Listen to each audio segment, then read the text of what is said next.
The morning of November 22, 1963, dawned over Dallas, Texas, crisp and clear, the sky a pale blue stretched across the city like a canvas. The streets were lined with a sea of people, thousands gathered from neighborhoods and towns near and far, drawn by the magnetic charisma of the President of the United States. Children perched on shoulders, waving small American flags, their eyes wide with excitement. Mothers held babies close, eager for a glimpse of history. Merchants and office workers leaned from windows and doorways, capturing the moment with cameras or simply with their gaze, as if the day itself was too monumental to trust to memory alone. In the midst of it all, John Fitzgerald Kennedy appeared, the young, handsome, and confident president whose every gesture seemed to radiate optimism. He rode in the open-top limousine, flanked by the First Lady, Jacqueline Kennedy, whose elegance seemed almost otherworldly. Her wave was gentle yet commanding, a soft smile that belied the growing tension beneath the celebratory atmosphere. The crowd roared as the motorcade moved slowly, rolling down Main Street and approaching the iconic stretch of Elm Street in Dealey Plaza. The atmosphere was electrifying. The sunlight bounced off the chrome of the presidential limousine, the glint reflecting like a signal of hope across the crowd. The cheers were punctuated by laughter, excited chatter, and the rhythmic snapping of cameras. Reporters jostled for positions, notes and pens at the ready, knowing they were witnesses to a moment that would be immortalized in history books. Yet even amid this optimism, there were whispers of unease. Secret Service agents scanned the crowd, their eyes sharp, glancing at windows, rooftops, and overhangs. The president's safety was their sacred duty, yet the sheer number of citizens, all eager to touch history, made every agent acutely aware of the precarious balance between celebration and danger. Far away from the jubilant masses, the story took a darker turn. Lee Harvey Oswald, a solitary figure in a quiet room above the Texas School Book Depository, methodically prepared for what he believed was his destiny. Alone, distant from the cheers and waves, he moved with a rigid precision, assembling his rifle with care, checking its scope, and ensuring every detail was in order. Oswald's eyes were hard, detached, a stark contrast to the warmth and humanity radiating from the streets below. The narrative does not excuse his intentions, but it captures the tension between two worlds converging, one alive with joy and hope, the other suffused with isolation, obsession, and impending tragedy. As the motorcade turned onto Elm Street, the pace slowed.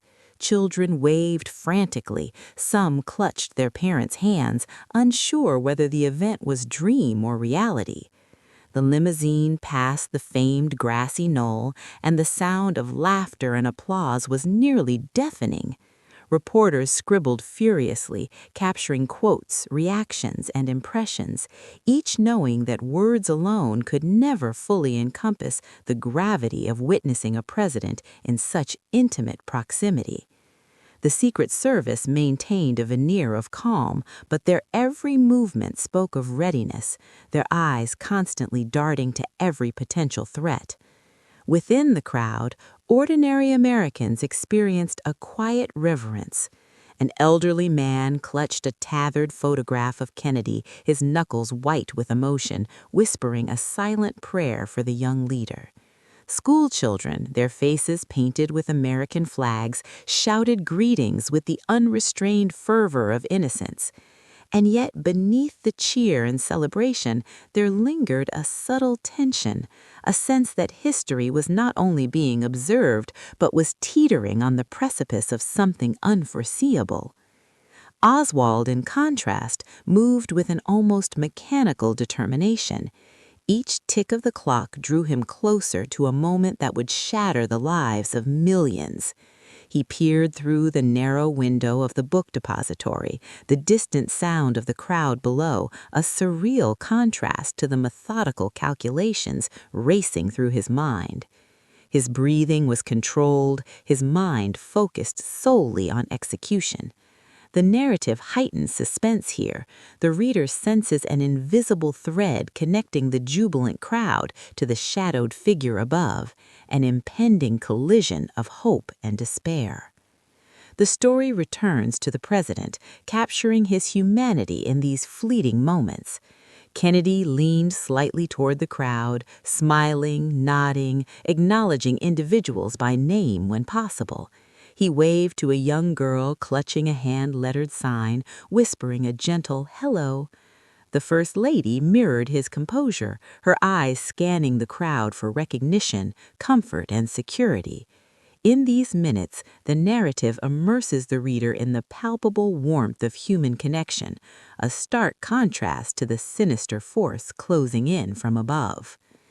Minutes stretched as the motorcade entered Dealey Plaza proper, a landmark that would soon be etched forever into American consciousness.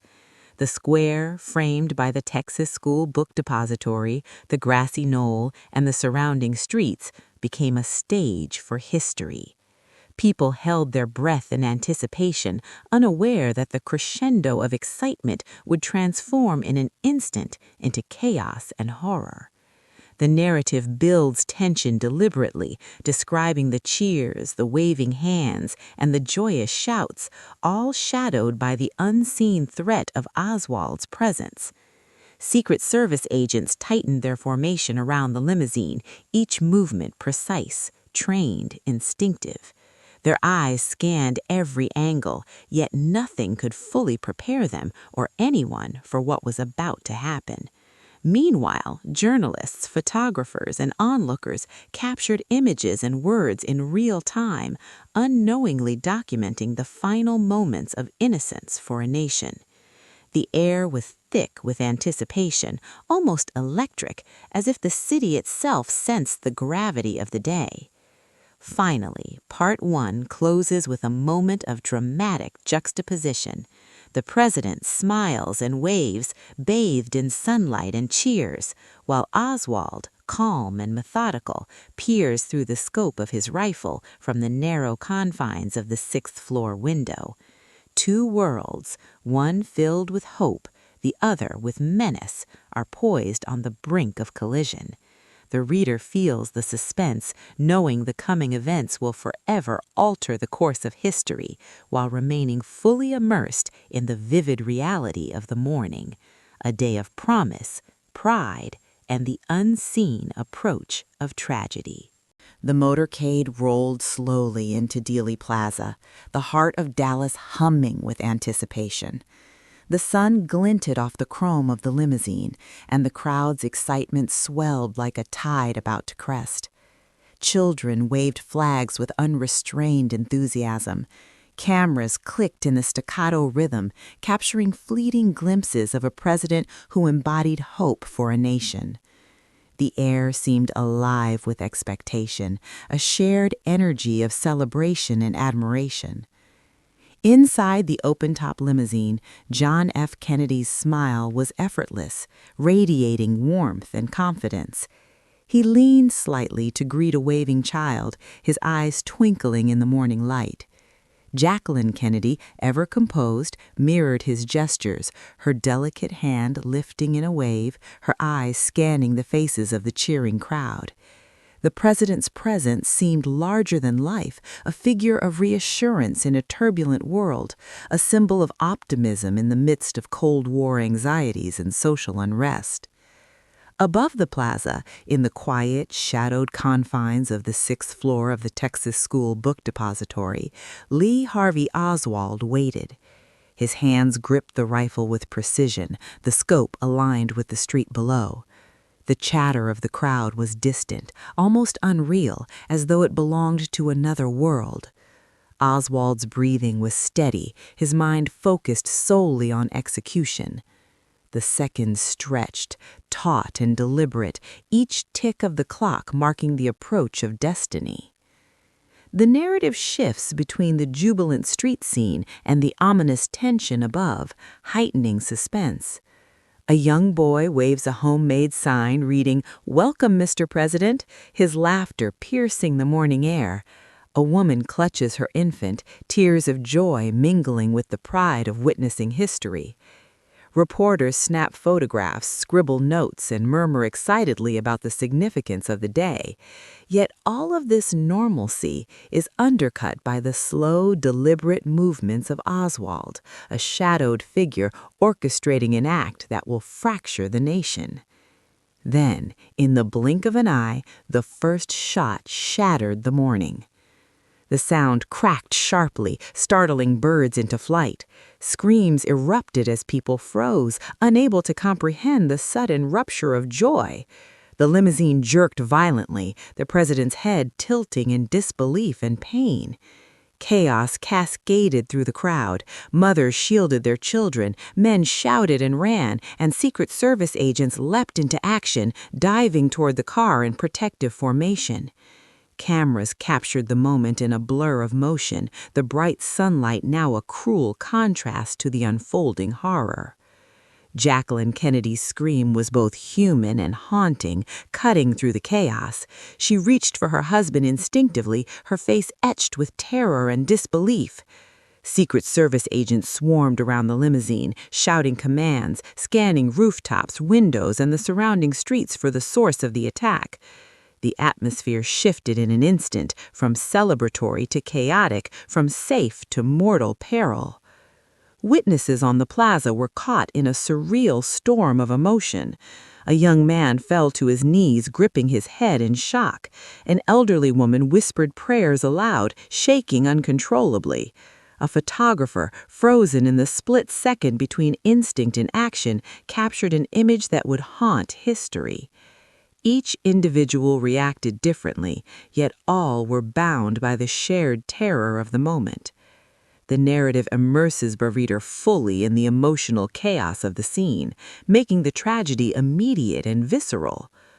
In the distance, Oswald retreated from the window with unnerving calm, his rifle still in hand. His movements were measured, almost methodical, a stark contrast to the screaming, scattering crowd below.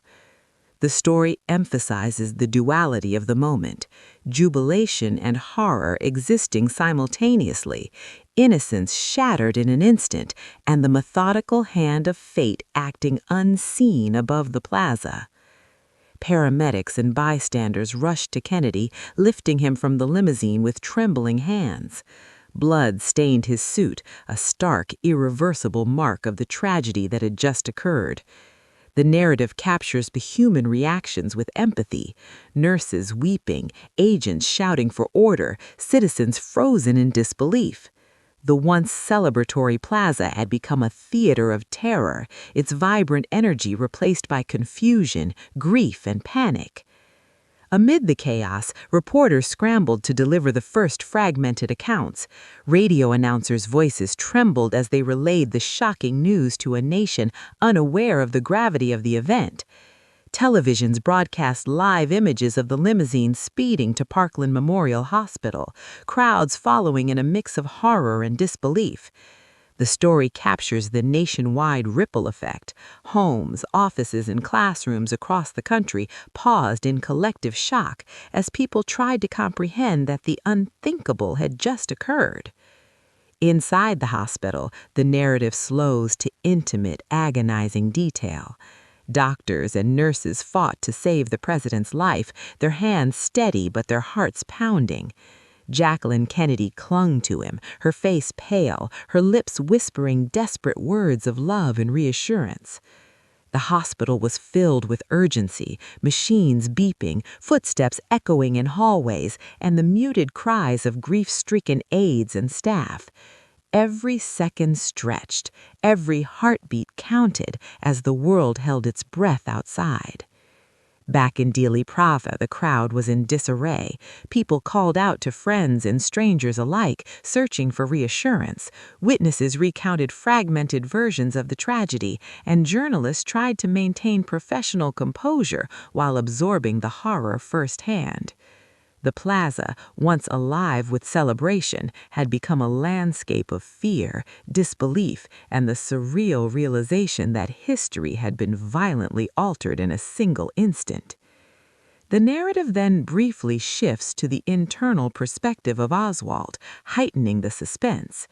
In his apartment, he moved with unsettling calm, the rifle now stored, his thoughts distant and detached. He was unaware of how quickly the world outside had erupted, how the nation had collectively gasped, and how his actions had irrevocably changed the course of history. The story plays with this chilling contrast, the intimate, almost banal movements of an assassin versus the profound chaos unleashed on the streets below. Finally, the part closes with the limousine racing toward Parkland Memorial Hospital, Jacqueline Kennedy still clutching the president, the wailing of sirens mixing with the screams of the city. Dealey Plaza, once a scene of joyous anticipation, now lay in stunned silence, scattered with the remnants of celebration, fallen flags, discarded hats, and the lingering echo of terror. The reader is less suspended in the moment, fully aware that this single day, these few seconds, have transformed a nation forever. The tension, fear, and human drama of this morning are fully established, setting the stage for Part 3, America in Shock, where the story will expand to the nationwide grief, investigation, and the beginning of a century-long mystery surrounding the assassination. The news traveled faster than anyone could comprehend. Across the country, radios crackled, televisions flickered, and newspapers ran extra editions. The words were simple but devastating. President John F. Kennedy has been shot in Dallas, Texas. At first, disbelief dominated. Surely it was a mistake, a miscommunication. But as updates poured in, the terrifying reality crystallized. He was dead. The words echoed through living rooms, classrooms, offices, and factories, reverberating in a nation that had been basking in the optimism of Camelot.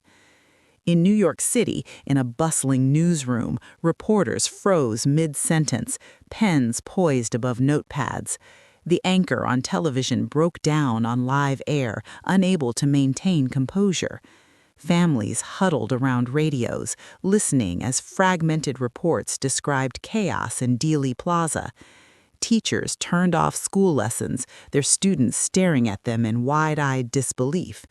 The emotional shock spread like wildfire, leaving no corner of America untouched. The streets, usually bustling with the hum of daily life, grew eerily quiet as people stopped in their tracks, trying to process the unimaginable. Shopkeepers leaned out of windows, watching neighbors gather in small clusters, exchanging whispers and tentative news. Citizens of all ages grappled with the stark, almost cinematic contrast, the promise of a new era extinguished in a heartbeat. No one felt untouched, no one remained unaffected.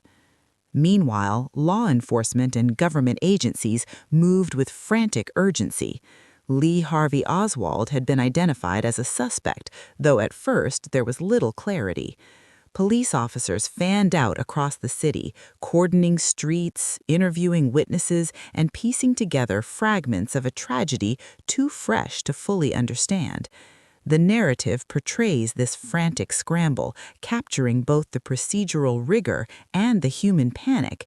Detectives chasing leads, secretaries taking frantic notes, officers questioning onlookers whose memories were already fuzzy with shock.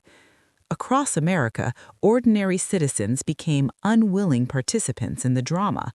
A factory worker in Detroit stopped assembling machinery, staring at the radio in disbelief. A housewife in Kansas City clutched her children, tears streaming down her face as she whispered, "It can't be true. It can't be him." Teenagers in California abandoned classrooms, staring out of windows at the gray sky, trying to reconcile the world they knew with the horror now unfolding. Every reaction was raw, human, and deeply personal. Back in Dallas, Dealey Plaza had become a surreal tableau of chaos and grief. Bystanders lingered at the scene, some kneeling in prayer, others shouting for answers. The limousine, now emptied of its tragic cargo, remained a stark reminder of the day's violence. Journalists and photographers captured images that would haunt generations, frames frozen in time, the crumpled crowd, the discarded flags, the anguished faces of those who had only moments before been filled with joy. As the nation grappled with grief, questions began to surface almost immediately. Was Oswald acting alone? Were there others involved? The uncertainty gave rise to a sense of paranoia and suspicion. Every corner of the news cycle speculated.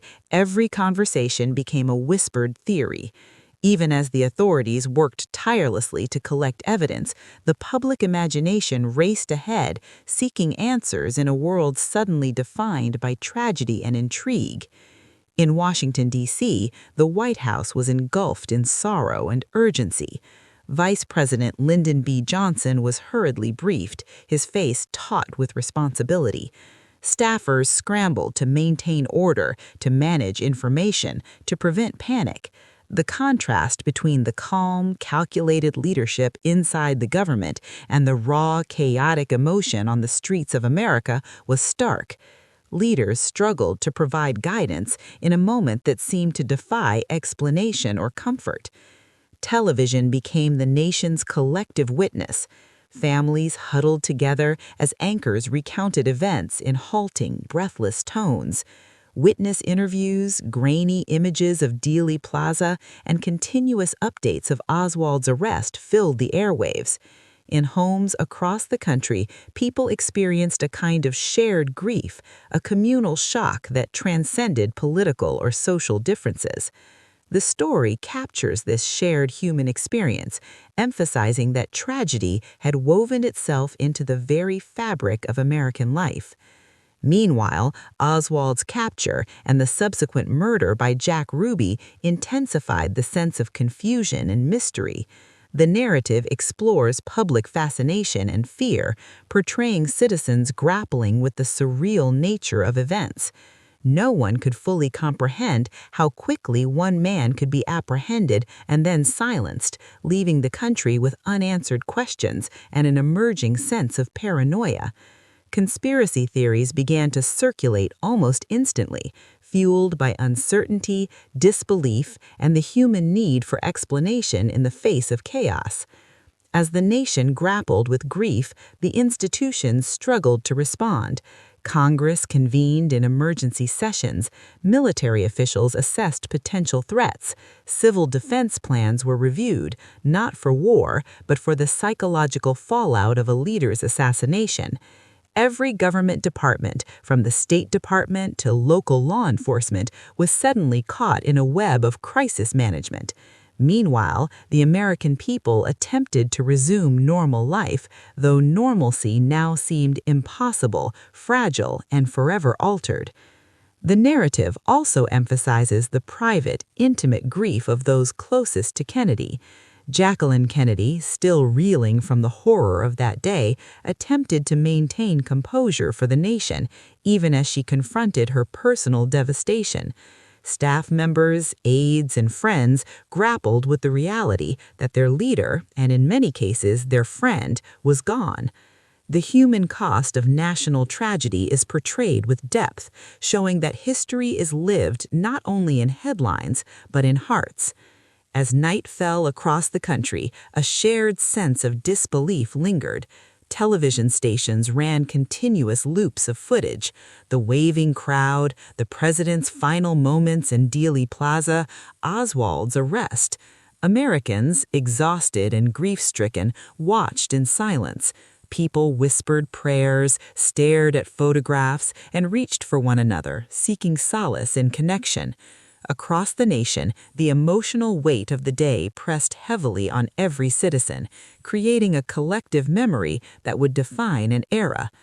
The story closes Part 3 with the nation suspended between grief and confusion, the immediate shock of Kennedy's assassination giving way to questions that would haunt America for decades. Families, journalists, politicians, and ordinary citizens all shared in the same historical trauma, each in their own way, each grappling with a reality that no one could have anticipated. The stage is set for Part 4, Legacy of a Nation Changed, where the narrative will explore the enduring consequences of that fateful day, political upheaval, cultural shifts, and the rise of conspiracy theories that would become part of America's collective memory. By the time the evening sun dipped below the horizon on November 22, 1963, the world had been irrevocably altered. The streets of Dallas lay quiet, stripped of the jubilation that had filled them that morning. Flags hung at half-mast, a visual testament to the grief sweeping the nation. Television screens across America broadcast images of a stunned and mourning country.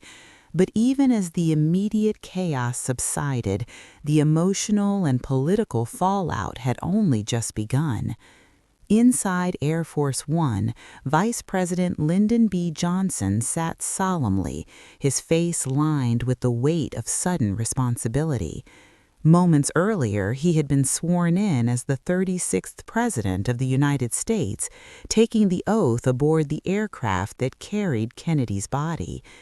Jacqueline Kennedy, still draped in her blood-stained pink suit, remained beside him, her face an expression of stoic anguish, eyes hollowed by shock.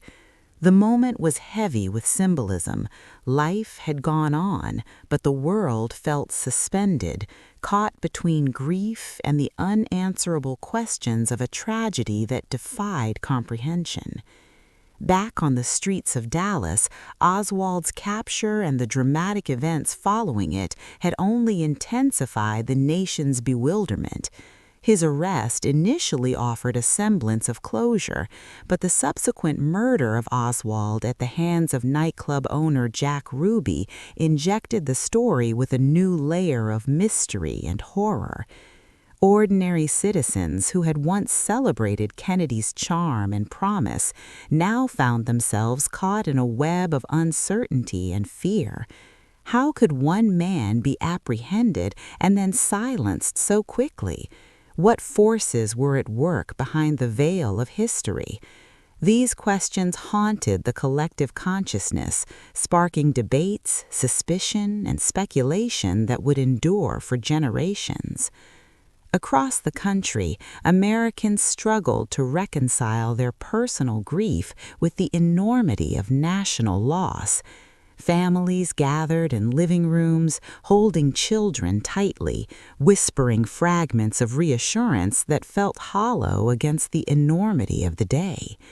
In offices, workers stared silently at radios or television sets, unable to focus on anything other than the shocking events that had unfolded mere hours before.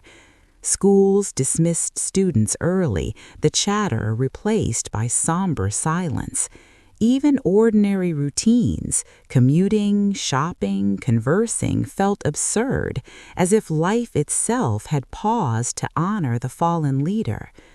The story emphasizes the human cost of tragedy. Citizens of every walk of life confronted their mortality, their vulnerabilities, and the fragility of leadership. For many, Kennedy had been more than a president. He had been a symbol of hope, a representation of possibility in an era fraught with tension. His vision for America, progressive, dynamic, and aspirational, had been cut short, leaving a void that no political figure could immediately fill. The narrative captures the emotional landscape of a nation stunned, highlighting that historical events are experienced not just through headlines, but through hearts and minds. As the nation mourned, the political machinery shifted into motion. Johnson assumed the presidency in a tense and uncertain climate. He had to reassure allies, manage domestic grief, and navigate the turbulent waters of Cold War politics, all while contending with the specter of conspiracy that had begun to take root in public imagination. The country's institutions were tested in unprecedented ways. Congress convened emergency sessions, the FBI pursued leads and investigated connections through the tangled web of facts, rumors, and fear. The narrative underscores the immense pressure and responsibility placed on those now tasked with carrying forward Kennedy's vision while preserving national stability. The assassination's cultural impact also became evident almost immediately. Artists, musicians, and writers began responding to the tragedy, capturing the mood of a nation suspended between hope and despair. Memorials, vigils, and ceremonies appeared spontaneously in towns and cities across America, transforming public spaces into landscapes of collective grief. Historians, journalists, and everyday citizens attempted to process the enormity of the loss, documenting the shock, horror, and lingering questions that refused to be neatly resolved. The narrative conveys this cultural resonance, demonstrating that the impact of Kennedy's death extended far beyond politics. It touched the very soul of the nation. Amid the grief, questions about Oswald's motives, possible conspirators, and the circumstances of the assassination fueled debate, giving rise to theories that would endure for decades. The ambiguity surrounding Ruby's murder of Oswald deepened public suspicion, sparking discussions that blurred the lines between fact and conjecture. The narrative explores this sense of unresolved tension, portraying a nation desperate for answers, yet forced to confront uncertainty. It captures the way collective memory forms around both fact and fear, illustrating how historical events are often defined not just by what happened, but by what people believe happened. Internationally, Kennedy's death sent shockwaves. Leaders around the world expressed condolences, yet also assessed the implications for global stability. The Cold War context made the assassination even more significant, as adversaries and allies alike recognized that the death of such a prominent figure could alter diplomatic balances. The story highlights the global perspective, emphasizing that while the tragedy was deeply personal for Americans, its reverberations were felt across continents. As the nation began to move forward, the emotional imprint of November 22, 1963, remained indelible. Americans carried the memory of that day with them. Images of the president's smiling face, the chaotic streets of Dallas, and Jacqueline Kennedy's composed anguish were etched into the collective consciousness. The tragedy became a defining moment, a lens through which future generations would understand leadership, vulnerability, and the fragility of life itself. The narrative closes on a reflective note. Kennedy's vision, though cut short, continued to inspire. Civil rights movements, space exploration, and political activism drew on his legacy as citizens and leaders alike sought to honor what had been lost by striving for what was remaining possible. Yet alongside hope lay shadow. Conspiracy theories, doubts, and the haunting question of what might have been. The nation had been irrevocably altered, its innocence fractured, but the spirit of resilience endured. The story leaves the reader with a sense of both loss and continuity, illustrating that history is not merely a record of events, but an ongoing interplay between tragedy, memory, and human aspiration. In the end, the day that began with joy, hope, and celebration concluded with grief, mystery, and the awareness of mortality. The assassination of John F. Kennedy was not just a political event, it was a human event, a moment in which ordinary citizens and leaders alike confronted the fragility of life and the enduring power of memory.